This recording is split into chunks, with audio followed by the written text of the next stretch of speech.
Assalamualaikum warahmatullahi wabarakatuh. Salam sejahtera untuk kita semua. Om Swastiastu, Namo Buddhaya, salam kebajikan.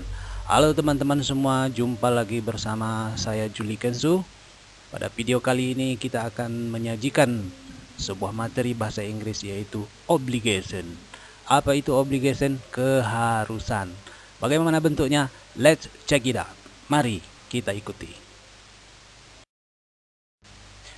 This is for you friends. Using of must or have to or has to versus should. Nah, teman-teman akan memahami using of, penggunaan kata must, kata have to dan has to dibandingkan dengan kata should.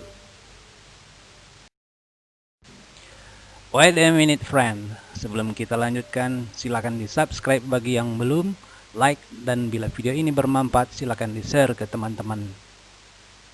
Mungkin buat kita ini sangat sederhana, tapi bisa sangat luar biasa bagi teman-teman kita yang lain. Ayo kita mulai. Nah, ini dia teman-teman. Both number one must or have to or has to, and number two should. Nah, both of number one and number two is used to express an obligation. Jadi kedua-duanya yang nomor satu dan nomor dua itu sama-sama digunakan untuk menyatakan sebuah keharusan. Namun untuk nomor satu dan nomor dua ada perbedaan. Nah, pada video kali ini teman-teman akan memahami perbedaannya. Bagaimana sih penggunaan must atau have to atau has to dibandingkan dengan should. Well, the difference of using must, have to, has to is 100% obligation. Jadi perbedaannya adalah teman-teman, kata must, kata have to, dan kata has to itu 100% merupakan suatu keharusan. Jadi betul-betul harus dilakukan kalau di dalam aktivitas kita sehari-hari. Sementara should is 50% obligation. Nah, hanya 50% obligation berarti bisa menjadi suatu keharusan, bisa juga tidak menjadi suatu keharusan.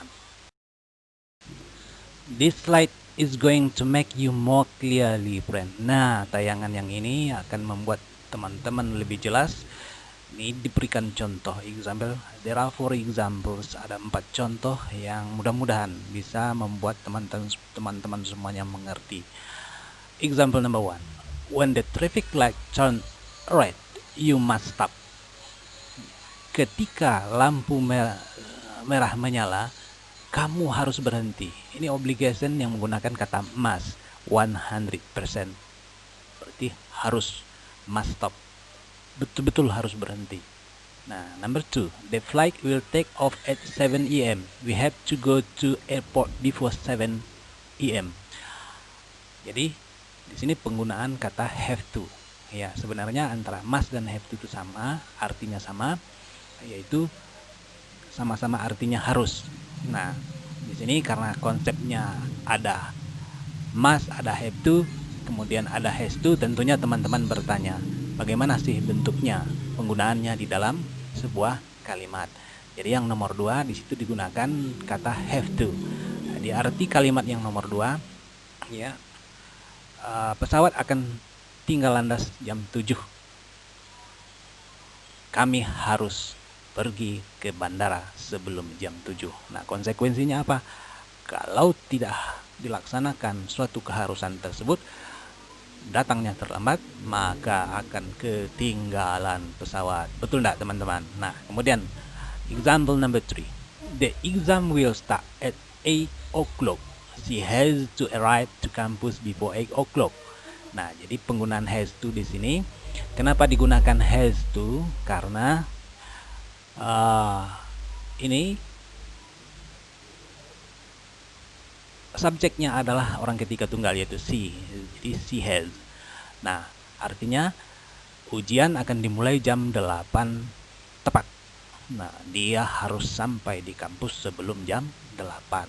Kalau dia tidak sampai jam 8, maka dia akan ketinggalan ujian. Maka itu merupakan suatu keharusan. Kalau tidak dilaksanakan, konsekuensinya ada risikonya ketinggalan ujian. Nah, number 4. Ini baru yang penggunaan kata should. You look tired. You should have a rest. Nah, saya ulangi. You look tired. You should have a rest. Kamu kelihatannya begitu lelah. Kamu hendaknya beristirahat. Boleh dia istirahat. Kalau itu merupakan suatu keharusan, boleh juga tidak. Nah, itu perbedaannya antara should jika dibandingkan dengan have to, atau must, atau has to.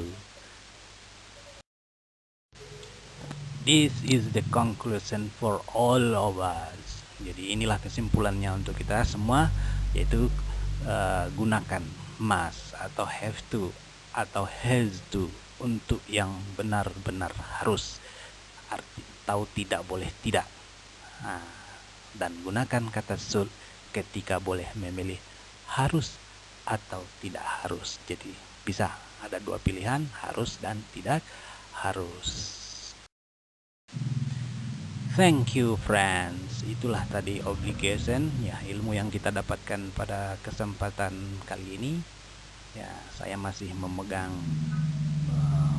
masih meyakini bahwa ini mungkin sangat sederhana buat kita, tapi bisa jadi luar biasa buat teman-teman yang lain. Jadi silakan di share ke teman-teman yang lain, dan jangan lupa di subscribe. Kalau suka, klik tanda suka. Kalau tidak suka juga boleh diklik tanda tidak suka. Dan bila ada pertanyaan, silakan diisi di kolom komentar. See you on the next class. Sampai jumpa lagi pada video berikutnya.